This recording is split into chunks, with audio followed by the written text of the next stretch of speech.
about the grant writing. One of the things I was going to tell you about tonight is we have been really, really fortunate in Rockdale County, and Derek has a lot to do with that. We haven't even gotten the award papers yet, but I'll let you all be the first to hear it from me. The U.S. Department of Justice has just given Rockdale County a grant for a homicide prevention initiative, and we're one of only 12 sites that were selected.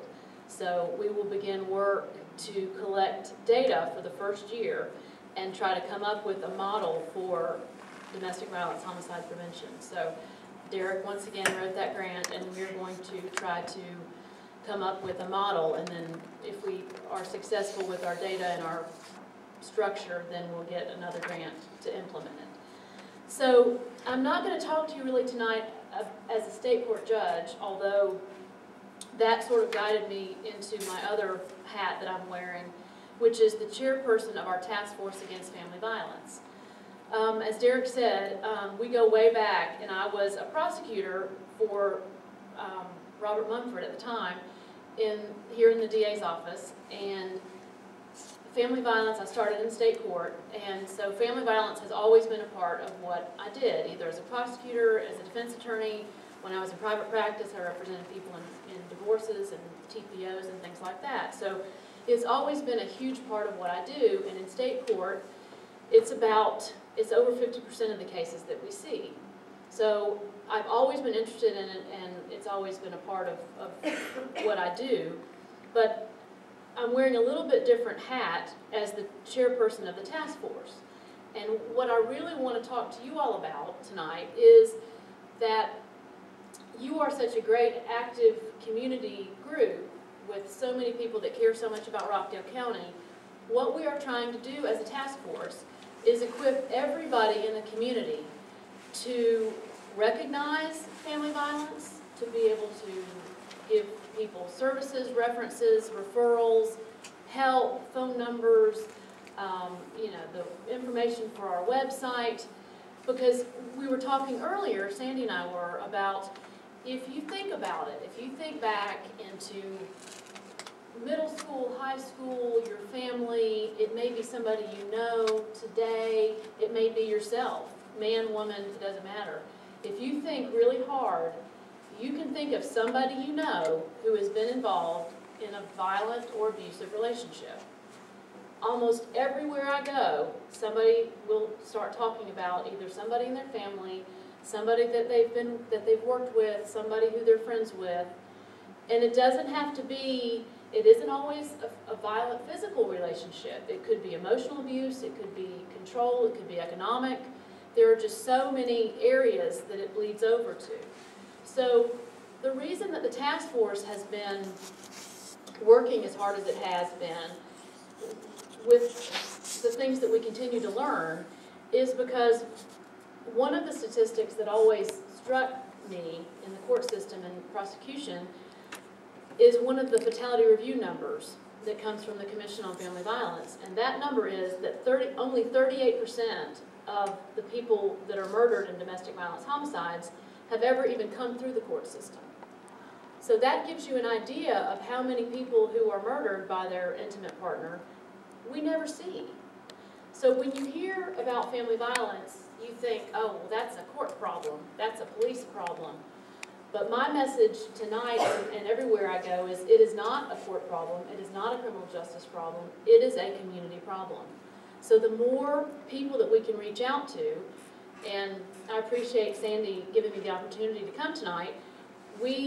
I met and had seen Sandy at a pastor's group, the Eastgate community group that I spoke to. And that's another area that we've really reached out into, because a lot of times people that are involved in that kind of relationship will reach out to their pastors or somebody at their church before they'll talk to the police, before they'll go to a shelter, before they'll tell anybody in their family, and certainly before they'll call the police or go to the courthouse. So as a task force, what we're trying to do is go out to, and the task force is very broad and it's community-based. Anybody that wants to participate, you don't have to come to the meetings, you can get on our email list, you can do what you want to do. But what we're trying to do is go out into the schools, the medical community, the faith-based community, obviously we're in the courts and with the police, to community groups, so that we have posters and websites, so that if you ever come into contact with somebody and you know they're either in a really scary situation, dangerous situation, maybe they're being stalked, maybe they're being harassed, they may be being physically abused, you could say, here's a number, here's a website, here's a counselor, here's whatever information you think they might need. So the purpose of the task force is so that everybody in our community has a coordinated response to whatever family violence may be going on. There are two statistics. It's funny, I was listening to the news before I came, and a woman was talking about how Georgia's always at the bottom of the list when it comes to education. And unfortunately, we are at the top of the list for something else. We are in the top 10 for the number of people who are killed by their partners, and we're number 1 in the nation for teen dating violence. So we have been working with the schools, obviously, and talking to kids, and because at that young age, when they're just learning how to date and they're just learning about relationships, they're modeling their relationships on what they see and what they've learned. So that's why it's so crucial when we write grants and we try to have, we have one grant that we're working on that's a domestic violence court. When we're trying to address this problem, the reason that we are doing it and the reason it's so important is because this is all learned behavior. If you grew up in an abusive home, whether you're the man or the woman, you have either learned to be the abuser or that the abuse is normal. So we're trying to start with the teens, and obviously we're kind of behind the 8 ball in that regard, with teaching them healthy relationships and teaching them to hold each other accountable and to be cognizant of what's going on in their friends' relationships. Because at that young age, if your boyfriend is always checking your phone, wanting to know where you are, calling you all the time, you may think that that's flattering. You may think that that means he really loves you. But a lot of times it can cross the line and become dangerous, stalking, controlling, scary kind of behavior.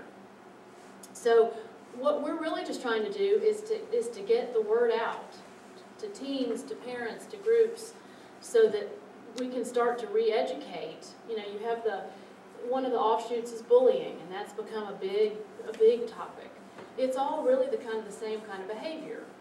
We have to say we're not going to tolerate violence as the solution to any problem, whether it's problems at school, problems in your relationship, problems at home, problems with your friends, boyfriends. Violence is not the answer, and it's not going to be tolerated. So if we hold each other accountable and we hold people in the community accountable, that's ultimately how we address it. And at the same time, we try to teach healthy relationships and modify behavior. Because of course, if you've grown up in an abusive home and that's all you know, and we still don't really know how successful those programs are that try to reteach behavior. But there is research that supports that kind of program, and the state of Georgia mandates that. If you have a family violence conviction, you are ordered, or the court is ordered, to make you go to family violence intervention, which is, it's been called a lot of different things throughout the year, but behavior modification. Teaching people, that's not a healthy reaction to the problem. Here's another way to handle it. So those are the only two ways, is to take children, people out of that unhealthy relationship and reteach them what is healthy. So hopefully by doing that, and the task force, we've always said, the goal of the task force is homicide prevention. So whether we're teaching children, whether we're teaching adults, whether we're in a community group, whether we're at a church, we're trying to teach everybody in the community how to spread the word, what to look for, what to say.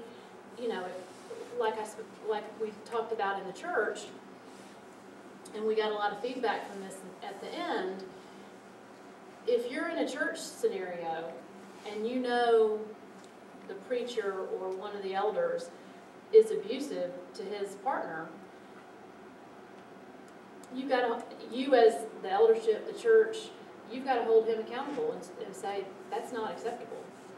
We will not put you on the podium to preach to us if this is how you're running your private life. So those are the kind of the hard, tough situations that you may find yourself in. But all we really want to do is give people information. Knowledge is power, and as a task force, that's what we're trying to do. So we want to just encourage everybody to take posters. If you have, restrooms at your church you want to put them in. If you have grocery stores that you frequent, we've been putting them in doctors' offices.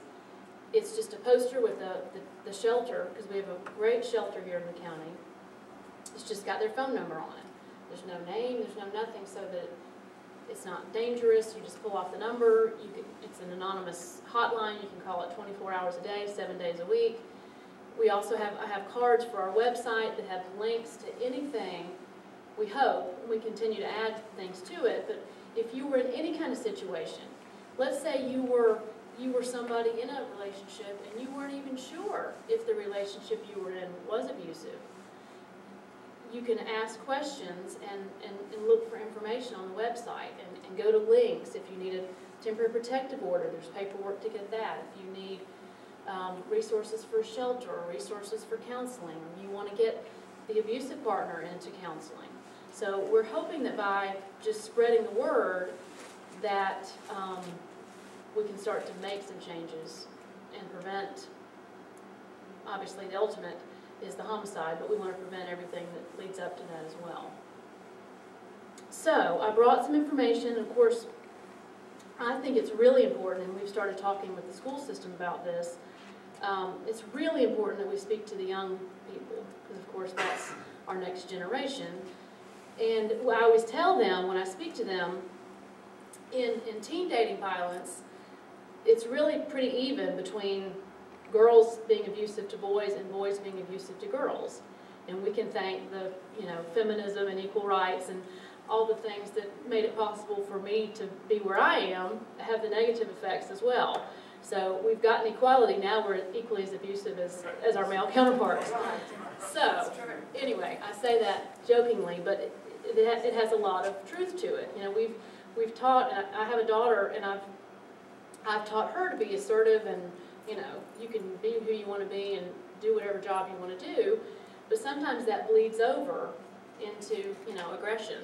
So in teen dating relationships, we often have the girls being as aggressive towards the boys as the opposite. So we have a lot of work to do in that arena. But the teens seem really open to it, and I haven't talked to a group yet that didn't shake their head when I was talking and talk about they had seen it happen or it had happened to them. And I think the statistic in Georgia is that 1 of 4 teens has experienced some form of dating violence, whether it's physical, emotional, sexual abuse in their dating relationships.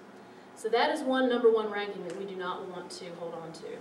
So why don't I just open it up for questions? You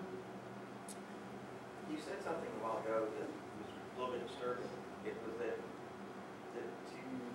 resolve it, you have to, there's one way is the behavior management, which is anger management, I guess, modified, and then removing people from it.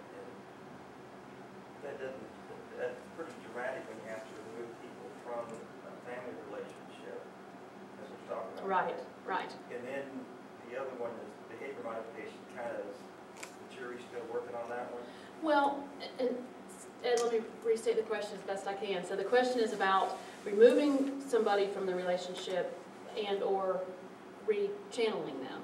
And let me just make sure, when we talk about behavior modification, we're not talking about anger management. Anger management is an issue for some people. It's not, when we talk about family violence, it is not anger management. It is about control and power and manipulation over someone. A lot more. Right. It's not anger. It's very controlled. There may be anger and there may be violence, but it's not about anger management. It's about control and losing control and what the person will do to gain back that control. So part of, in the FFIP program, which stands for Family Violence Intervention, that is the behavior modification that the state has determined in their certified programs, It's a 24-week program, so it is, obviously it's not going to be something that happens overnight. And it's certainly not going to work every time, because you know, in any arena, if you're in any kind of therapy or rehab, or number one, the person's got to want to change, and that's something that you can't necessarily force. There is a lot of research, though, that talks about coerced treatment, and that's sort of the philosophy we use with DUI court and drug court. At some point when you're making somebody get help, sometimes the light bulb will go off and they will say, this really might be a better way to live. So that's one angle. The other angle, which is usually in a temporary protective order kind of situation, or where it's a real lethal situation. And that's the really hard thing for anybody in any position. Like if somebody came to you and was telling you about violence, the big question in your mind is, and it's the same question that's in my mind if a case is in front of me, how dangerous is the situation? Is it a situation where the people are stressed about money, they've never had any physical violence before, people get heated up, maybe somebody pushes somebody, and it's the first and only time you're going to see them? Or is it a situation where throughout the entire relationship, there's been manipulation and control and stalking, and as soon as she exerts any kind of independence to leave, there's going to be danger and violence for him to try to keep her in control? That's the really big question. How lethal is the situation? So at times, and especially if there are firearms involved, there are a lot of red flags. If there's any kind of choking, firearms, obviously threats to kill yourself, your children, the other partner, those are red flags. But without those things, you just have to kind of go on what information you have. And there are going to be times that the best thing to do is to remove that person from the situation. And sometimes it's temporary and sometimes it's permanent. What do you do when you hear of or know that the red flags, like knives or guns or? Okay. The question is, what do I do when we know that there are red flags? Depending on what the situation is, hopefully the person's in a shelter. If the cases come to me, it's a misdemeanor. I do misdemeanors. But you'd be amazed at how many times things like that are lethal will come to state court, because of course if you are truly a batterer, you're going to know how not to leave marks, and you can actually choke somebody without leaving marks. So you can choke somebody and still end up with a simple battery. But when that kind of fact comes out, there are several things you can do. Obviously incarceration may be part of it, no contact. The tough part comes when you're thinking that it's a lethal situation. The one partner who's been the victim doesn't want to have no contact. She wants to go back. And there may be kids, there may not be children. And that's one of the things that you struggle with constantly, because part of what you're trying to do in a situation like that is balance the power. So if you're telling her, you know, I don't care what you say, I'm going to make this judgment, you're taking power away.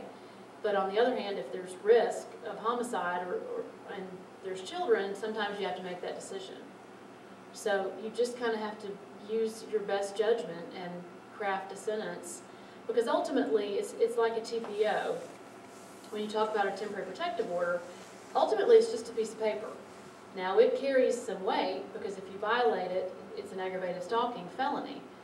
But still, it's only a piece of paper. So if I'm determined to come after you, that piece of paper is not going to stop me. So ultimately, like everything else we do in life, it's going to come down to personal responsibility. If somebody is killed, it is the fault of the person that killed her. Now there may be a lot of other factors, and there may be some gaps in services and some things that could have been done differently, but ultimately the person who perpetrated the crime is going to be responsible. In the criminal justice system, we just try to hedge our bets and protect people the best we can, educate, inform, change behavior, that kind of thing. But ultimately, it's going to be up to the individual person.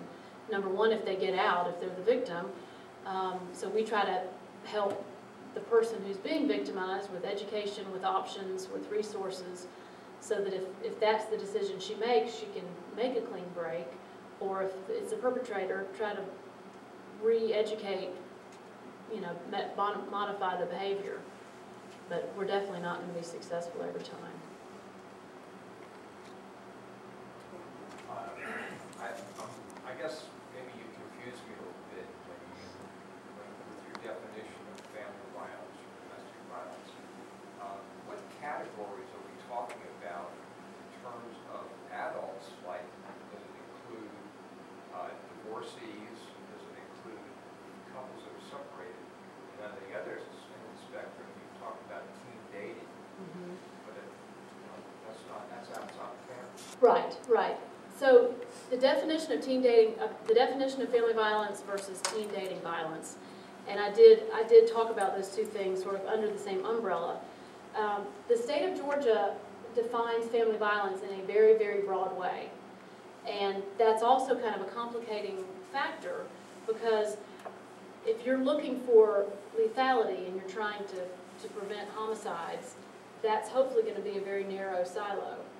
But family violence cases under the statute are any former roommates, if you have your brother-in-law living in the house with you, if you've ever been married, if your parents have the same child, brother, sister, stepfather, step-parent. So that umbrella is very broad. Brother, sister, you know, mother, son. So that is family violence.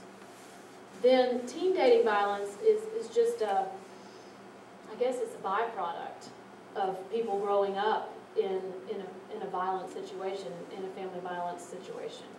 So they've learned that behavior, and now they're getting ready to start their relationships in the dating realm, and they're exhibiting the same behavior that they either saw or were subjected to. So teen dating violence is not under family violence, but for instance, stalking is considered domestic violence, and those people certainly may not be related. They may not even be dating. You can actually have it stalking with strangers, but it's still kind of all under the same umbrella. Did that answer your question?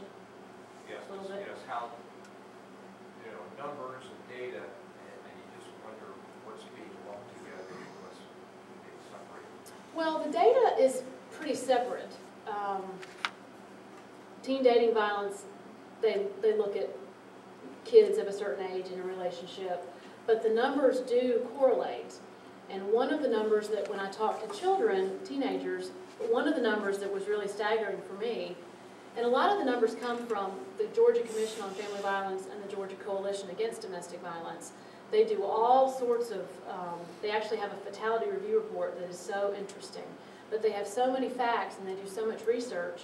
But the one interesting stat was that of the women that are killed by their partner, and I say women, and that's just a generalization, we certainly have had men in Rockdale County killed by their wives. The vast majority is men killing women, but that's not certainly all of what there is. But 52% of the women that are killed by their partners met and started their relationship with that partner when they were between the ages of 16 and 24 years old. So to me, that is all the more reason to talk to the teens, and that's sort of where they overlap. So some of the data is clear-cut numbers for family violence, and then some of the data kind of bleeds over into the teen dating violence. Mr. Mason? Let me relate the experience and maybe you can help guide me in it. There's a gym the other day when I walked in this. Wait a minute. Anything else before I continue? This young lady was talking to policemen. Well, later that day as she was leaving, I said, "Excuse me," I said, "I saw you talking to policemen. Is there something going on in the gym that the rest of us should know about?" I was suspecting maybe a car broken into the lockers. She said, "No, my ex-boyfriend had called here, and I'd been in a shelter, and now he's found me here, and they paged me so he knows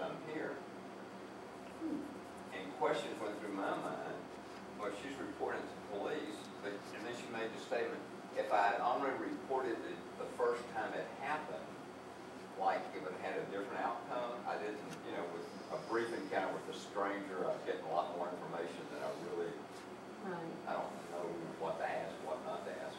But when she reported to policemen, does anything happen at that point? And if she's been in a shelter, shouldn't she have been given the resources that maybe she should need? Or? Well, there's a lot of different variables. The question was basically if she was... Sandy wasn't there to help me there. And see, that's why it's great that we're having this discussion. And not that you're always going to have the answer, but at least if the task force is doing its job, at least we will have some information that you can pass on. Because believe me, I don't have all the information either. There are some people running the shelter, some counselors who are really equipped to deal with victims, to deal with perpetrators, and we're certainly all not going to be qualified to do that. But after tonight, you may have some other resources that you might be able to offer her. But yes, if you run into a situation where, and the other reason we talk to people as a task force is because when people are in dangerous situations, they unintentionally bring other people into danger as well. That's the one reason we went to the churches, because, you know, church shootings have gone on the increase, workplace shootings, and they almost always start with a domestic dispute. So same thing, you could be at the gym and be working out and have no idea that you're in danger because somebody's being stalked, and he figures out where she is and he comes up there. And there's collateral damage. They usually don't care who they take out as long as they take out that intended person. So I think you're right to get involved. I know a lot of people in earlier generations may have been more standoffish, but I tell people, I always call the police first and ask questions later. There's nothing wrong if you have if you're ill at ease, if you have some sort of gut feeling that something's going on, or if we've talked about this in research and in speeches, the bystander effect. If you see something that you know does not feel right, that you know it doesn't look right, you know, you see some couple tussling on the street or some, you know, some interchange that does not feel right to you, if you feel comfortable, approach them, see if they need help, see if they need, do you want me to call 911? Do you want me to, you know, get somebody for you? Do you want me to walk you to your car? Because a lot of times that person is in a situation that they can't figure out how to get out of. So I think you were right to approach her. And so there's a lot of different questions. I don't know if she was in a shelter, she wouldn't probably be at a gym. And the shelters are pretty good about giving them resources. They let them stay there until they get on their feet, until they can be placed. They're anonymous, hopefully, they're confidential, so I don't know how he found her, but a lot of people that are that obsessed in a stalking situation, they put all their energy and intellect into finding that person, and oftentimes, especially with computers and that kind of thing, they're able to. So hopefully in a scenario like that, you could give her the website card, you could give her the crisis line, because maybe she came from a shelter somewhere else. Maybe she needs to go back to another shelter if he's found her now. So I would just encourage you, if something doesn't seem right, it's probably not. And just approach the person, see if they need help, see if they need information, and if you can be that help, then, you know, maybe you've helped somebody, you know, stay safe for that day. Don't you feel, after you read so many reports in the newspaper and everything, that our judicial system is failing? I mean, failing completely. I mean, here our federal government is letting out thousands of illegals, some of them with, you know, hard criminal records. Right. And even in Connecticut, that disaster up there, here was a mother trying to get help for her son and couldn't get it. It seems like we're failing. We're letting, a guy got out the day before yesterday, or 2 days ago, to put an ankle bracelet on him. The next day, he kills the mother and rapes a 12-year-old girl. I mean, somehow we're failing on our court system. Well, I take that back to how I started the conversation. The court system can only do so much. Mr. Meyer and I were talking, we're in a budgetary situation. The government is trying to figure out which people we need to hold, which people we need to let out, because we incarcerate more than, I think we're number 4, we may have risen, but incarceration is not going to be the answer. Now, obviously, there are dangerous people that need to be kept incarcerated. I don't necessarily know that it's the judicial system or the government that's failing, because we can't rely on the government for everything. I think it's a family breakdown, a societal breakdown. Communities are not, we don't know each other, we don't know our neighbors. I bring it all back to, we are a community and we need to fix things. I agree with you as a family, but then we count on our court system to take care of that problem. And every time you see something happen, most of the time it's that, is where somebody's been turned loose, or has been there numerous times, and spent some time in jail. Right. I mean, we count on, that's why we have a court system, I would think. Right, and it's certainly not perfect. I agree with you about that. The problem is, and of course those are the headlines you're going to see. Let's just say though, we take your question to its logical conclusion. If you hold that person to the end of their sentence, they're still going to get out at some point, and they're still going to be that violent person when they get out, unless you do some sort of intervention in between. And like I said before, not every person is going to be able to be saved or changed, or so it's a flawed system. We've got the best system there is, but you're right, it is flawed. Do you believe in gun ban? Do you think that's the answer? No. Personally, I do not believe in any kind of gun ban. Now, there are some obviously irresponsible gun owners, and there are some situations in a family violence situation where guns will be removed. And yes, I am for that in a dangerous situation. But those are case-by-case basis. Ed?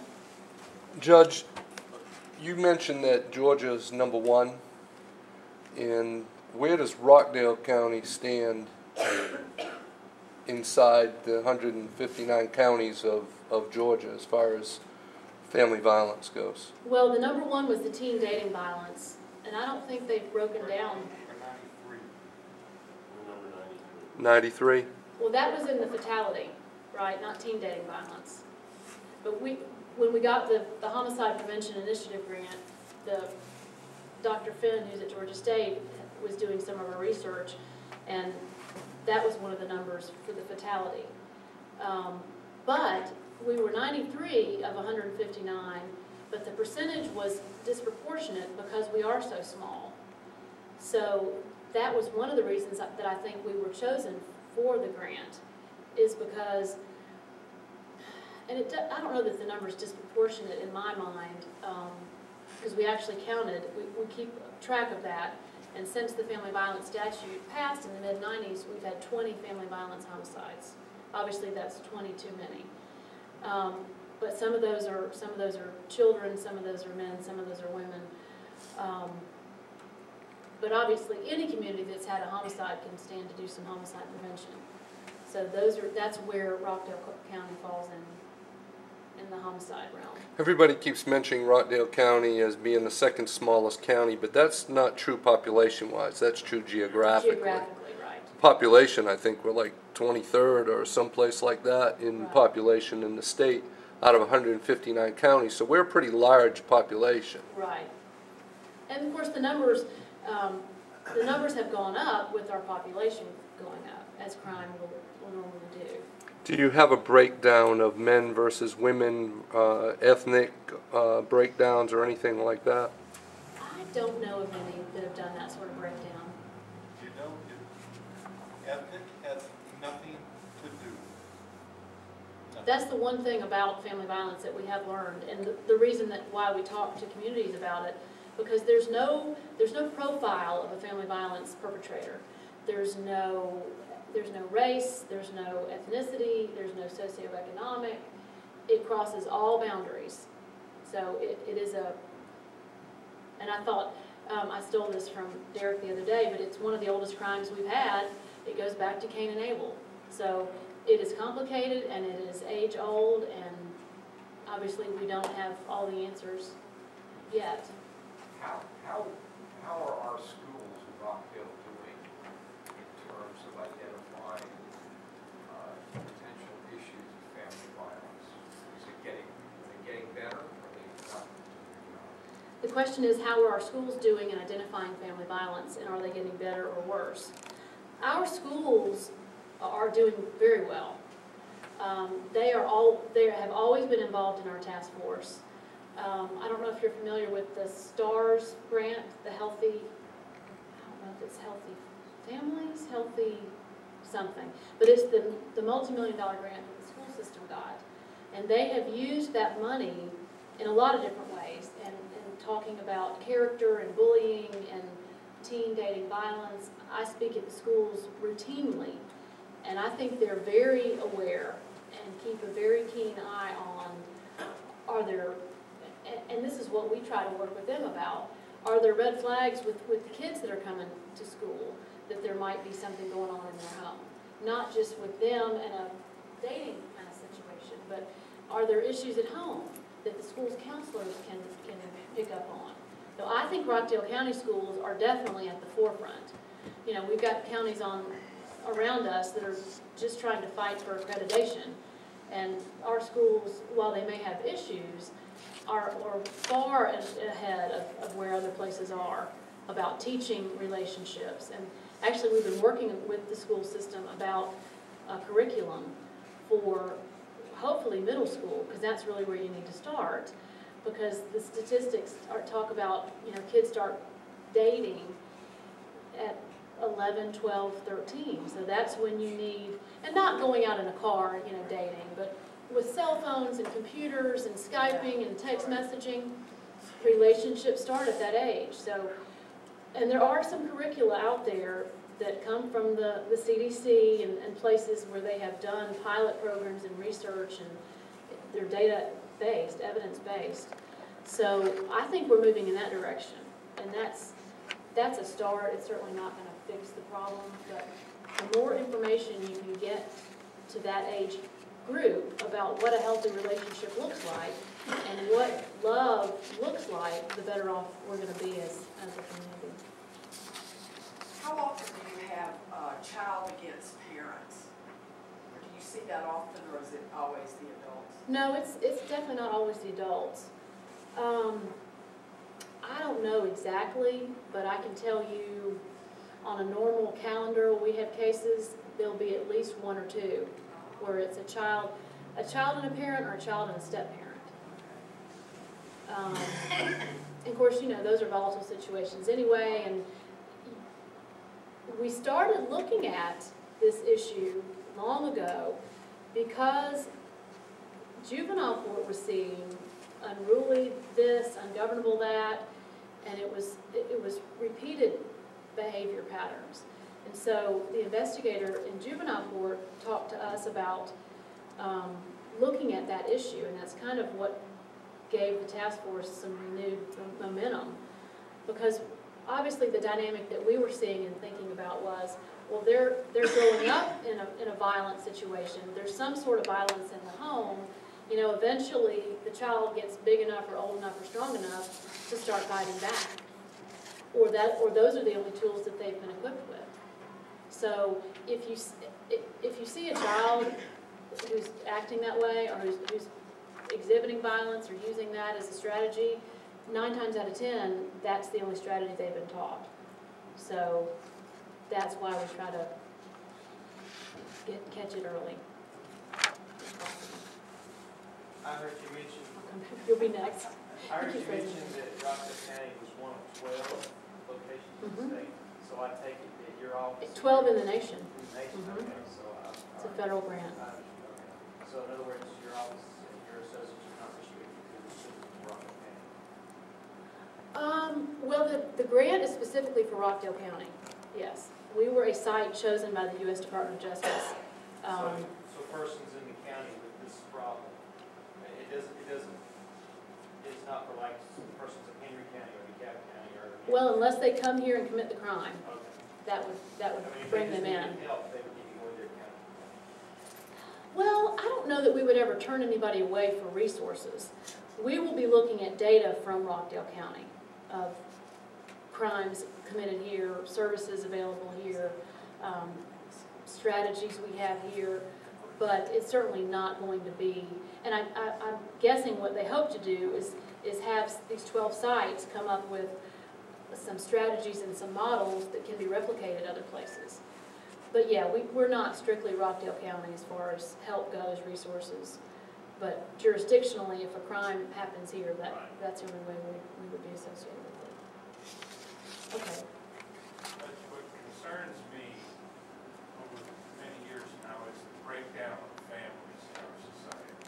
And I applaud what you're doing, and I see it in many cases to be a byproduct of the breakdown of our society here. I'm just wondering, you said there were 12 of these initiatives throughout the nation.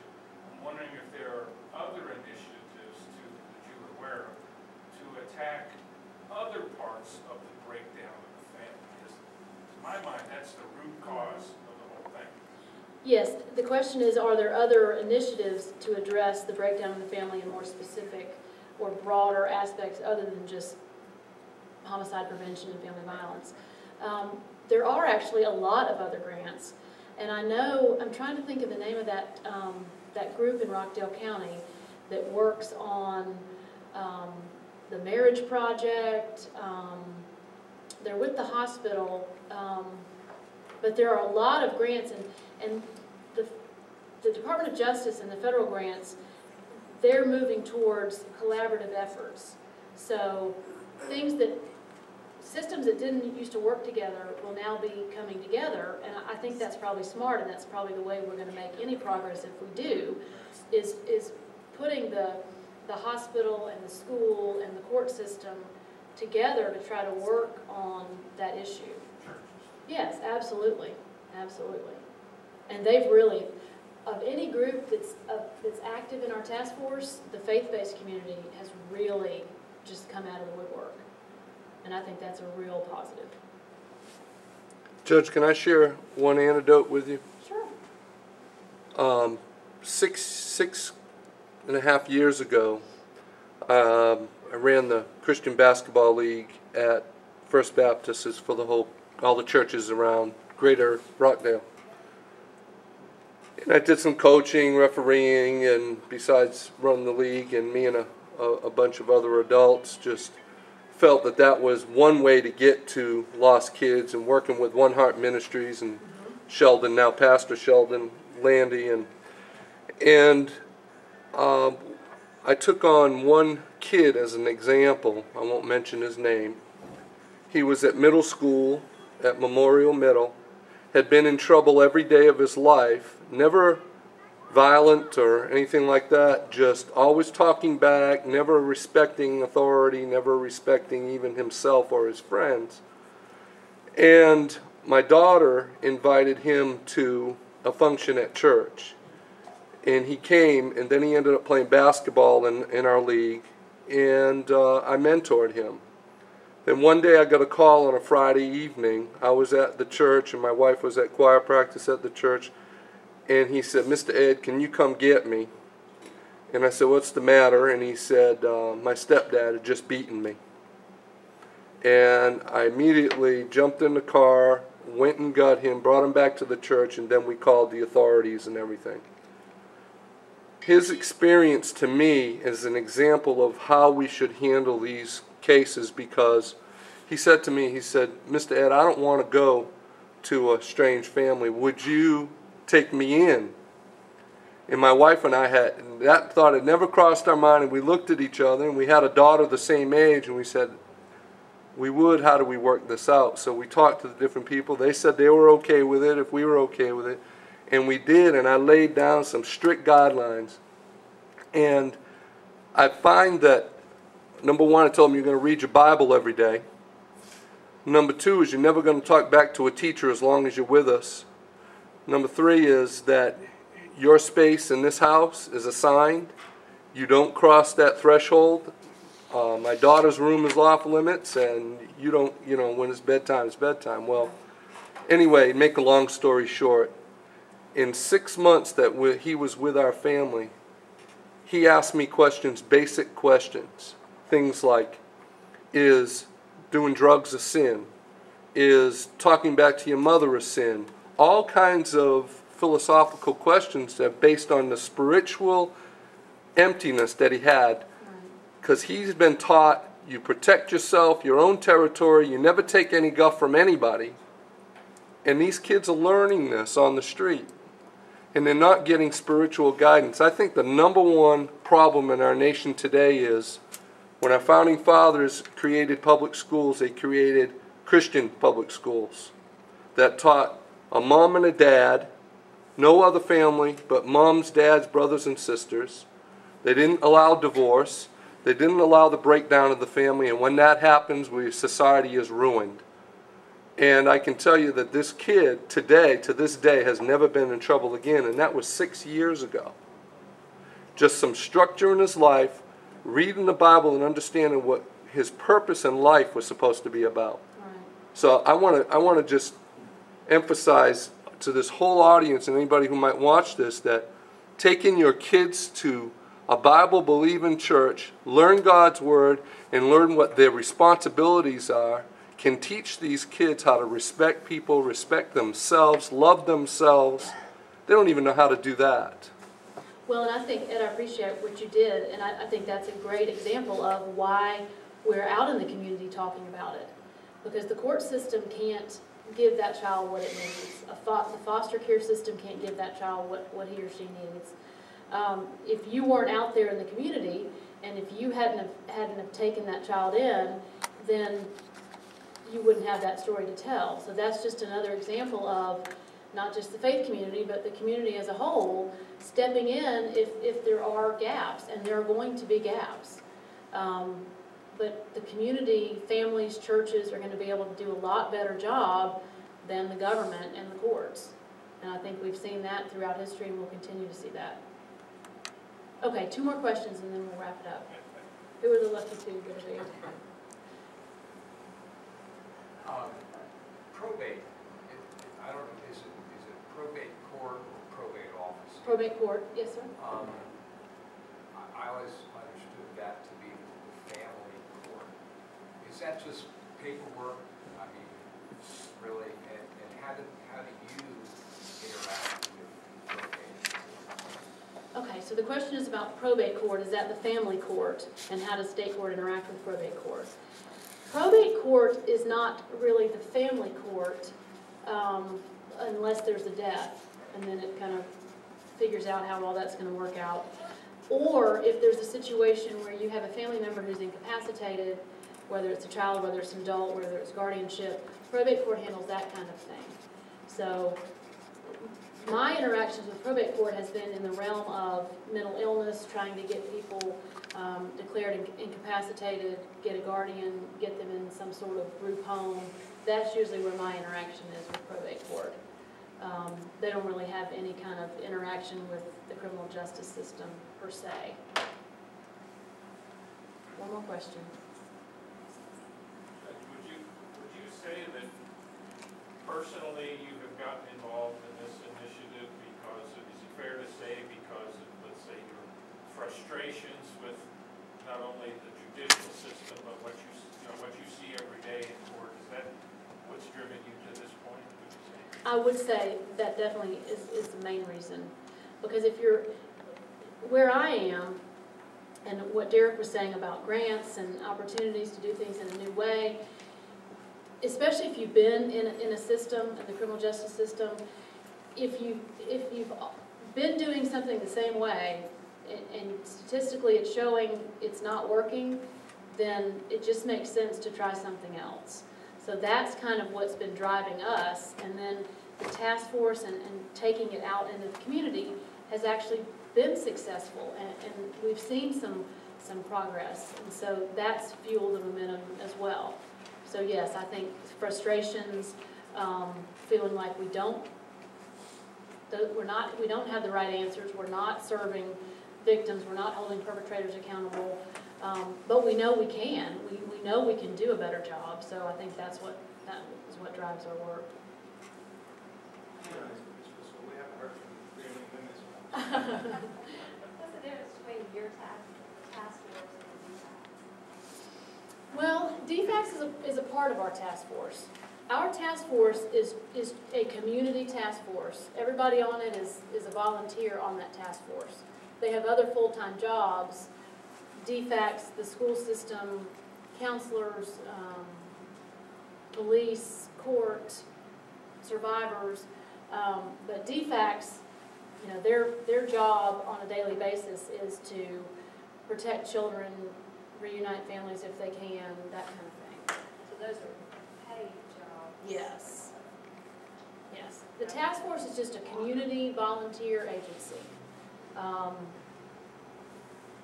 People join it, get as active as they want to in it, and then we continue to bring more people in and continue to try to grow and go down different avenues where we see the need. So DFACS is a part of that task force, as is anybody in the community that wants to be involved. Judge, when I brought that up about the judicial system that let us down, had pretty well said it, our founding father is founded a Christian school. Is our court system that's taken that away from the people. You're right, it should be the parents and everything. But the courts have taken away the prayers of school and everything. Our school is not the same. And that's what our education has. Right, I understand. And we've definitely seen that change. Well, all right, thank you very much. I really appreciate your participation. Thank you very much. Don, you had some announcements you wanted to make.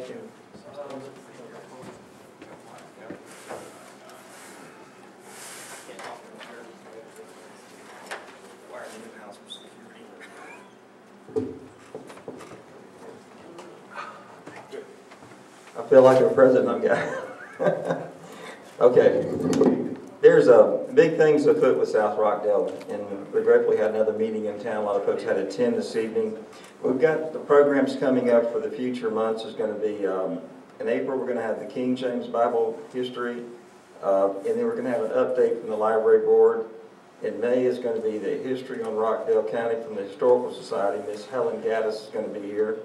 And she's been invited by one of our directors, Sandy Green. And then in June, we've got Commissioner Niles from the state of Georgia. He's the Department of Juvenile Justice. This is going to be one that you really want to move through your coffee clubs or church groups or whatever to let them know about this meeting, because that impacts Rockdale County, our state of Georgia, as far as the juvenile justice is going to be putting a youth detention center, beginning of it out there behind the sheriff's department. So we want to have a large community here, have the questions asked of the people while they're here. I don't know that we can sway a direction on too much on that. Maybe we can have some input since we are neighbors of the unit out there. Coming up also, we are going to be meeting at our new location, and we have a brochure that says